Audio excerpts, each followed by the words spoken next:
घनत्व कहते हैं, या वस्तु के द्रव्यमान और आयतन के अनुपात को घनत्व कहते हैं। अब इसका सिंपल सा क्या होता है फॉर्मूला, जब तक आप नहीं जानेंगे तो आप परिभाषा नहीं समझ सकते हैं। तो चलिए मैं आपको नेक्स्ट पेज पर लेकर चलता हूँ कि क्या होता है।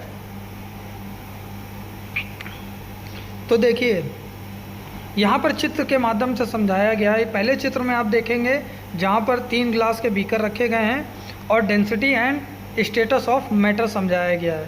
पहले में हम लोगों ने गैस रखा है, दूसरे में लिक्विड है और तीसरे में सॉलिड पार्टिकल्स हैं। तो अभी देखिए सबसे जो गैस वाला फॉर्म है, जो बीकर है, उसके जो अणु होते हैं वो बहुत दूर दूर हैं। समझ रहे हैं आप? जैसे ये देखिए क्या कहा गया है कि वस्तु के द्रव्यमान और आयतन के अनुपात को घनत्व कहते हैं, या किसी पदार्थ के एकांक आयतन में उपस्थित द्रव्यमान को उस पदार्थ का घनत्व कहते हैं। अब इसका एकांक कहाँ है आप देखेंगे तो जो येलो कलर का गैस वाले बीकर में है ये दूर दूर है, और लिक्विड में देखेंगे तो थोड़ा नज़दीक में है। फिर देखेंगे सॉलिड, तो सॉलिड पार्टिकल्स जितने भी होते हैं उनका घनत्व ज़्यादा रहता है और उनका डेंसिटी ज़्यादा रहता है। क्यों? क्योंकि उनका आयतन में उपस्थित जो द्रव्यमान होता है उसका एकांक आयतन बहुत ज़्यादा होता है।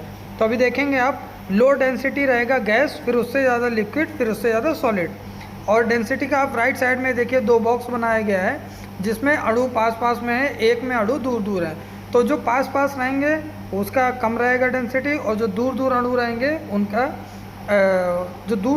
उनका डेंसिटी कम होता है, और जो पास पास रहते हैं जो अणु पास पास रहते हैं उसका उस मटेरियल का डेंसिटी ज़्यादा रहेगा।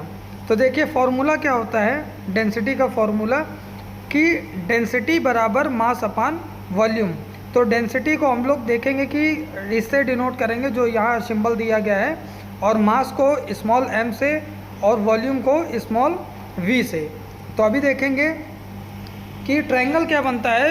एक ट्रायंगल मास होता है, फिर डेंसिटी होता है, वॉल्यूम होता है। तीनों चीज़ अगर आपको निकालना है तो आप देखेंगे नीचे फॉर्मूला दिया गया है।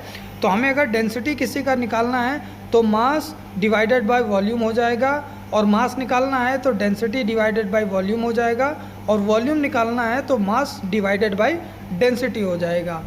ये सब चीज़ों की ज़रूरत हम लोग को कब पड़ती है दोस्तों? जब एक एग्जांपल के तौर पे मैं आपको समझाता हूँ कि अगर मान लीजिए हमारे पास एक हॉरिजेंटल टैंक है कॉस्टिक का, यानी कि NaOH केमिकल का, और उस टैंकल का कैपेसिटी है 25 मीटर क्यूब। अब कोई अगर हमारे पास मटेरियल लेके आता है कॉस्टिक और हमें पेपर दिखाता है और यह बोलता है कि मेरे पास 30 टन NaOH केमिकल है लिक्विड फॉर्म में, तो उसका स्ट्रेंथ जो है